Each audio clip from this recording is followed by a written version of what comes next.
Hello, xin chào tất cả mọi người nha. Aloy chị Rai TV trở lại kênh của mình nha. Bây giờ Aloy chị Rai giới thiệu cho mọi người nha. Giờ mình sẽ nướng cá, ăn thưa cá chim nha mọi người. Siêu cay như khung lồ như các bạn. Đây. Dạ nè. Phải á.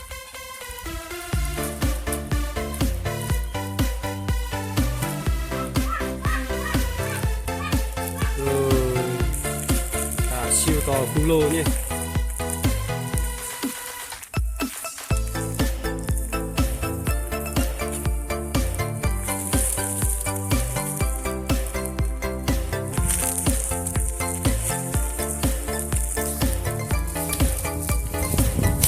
Các bạn xem thấy mình ăn ngon thì các bạn hãy để lại.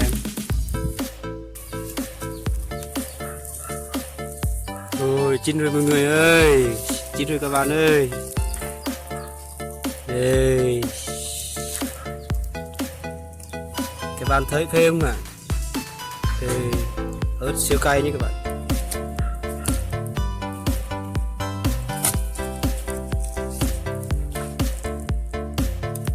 Đâu, mình chưa ăn là phê rồi các bạn ơi. Đây, rất là ngon nha các bạn nha.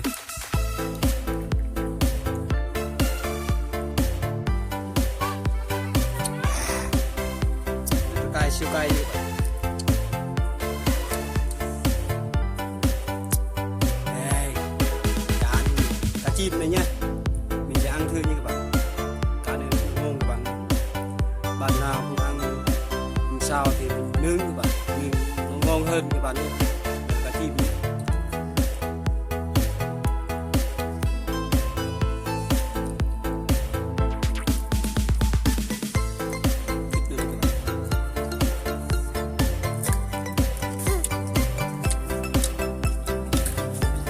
Cả nhà ăn nhé.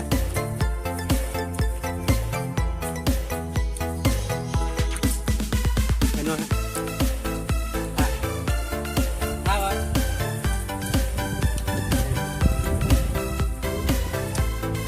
Không ăn cay các bạn.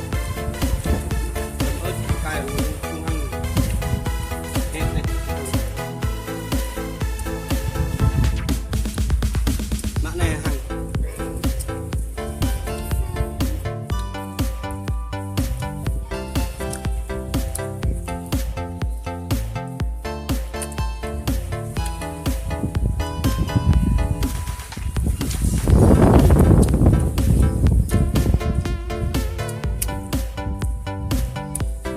Yêu các bạn ơi.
Chim nướng ngon lắm các bạn ơi.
cả nhà ăn nhé, cho nên thích.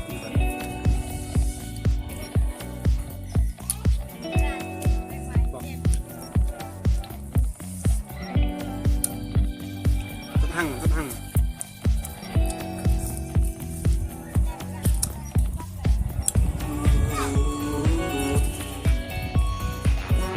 Anh em nào mua cá chim thì nướng rất ngon các bạn, nướng với ớt thôi các bạn, ớt muối ngọt ngọt nhé.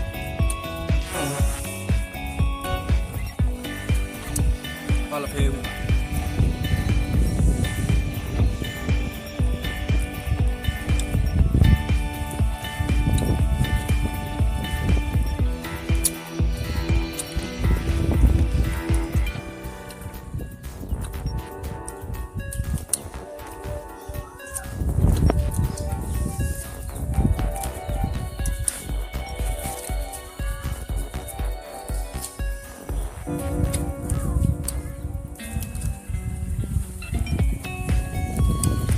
Các bạn thấy xem vui đây là một cái like như các bạn.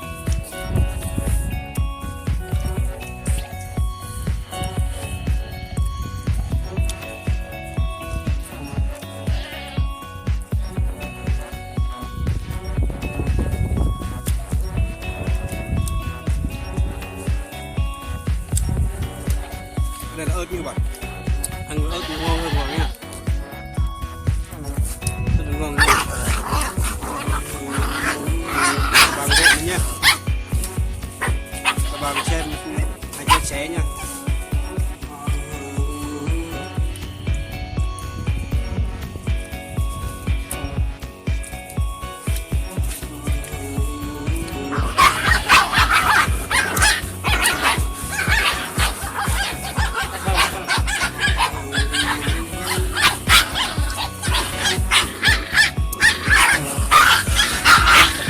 Nhau các bạn.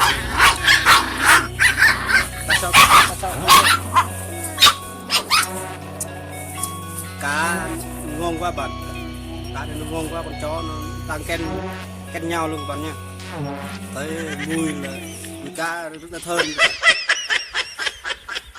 Hai con chó này đang ken nhau luôn các bạn nha.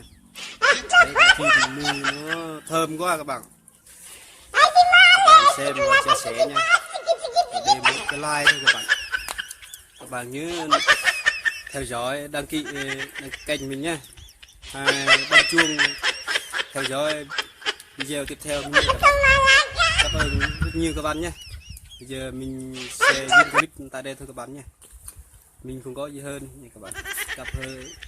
Bây giờ cảm ơn các bạn rất nhiều nhé.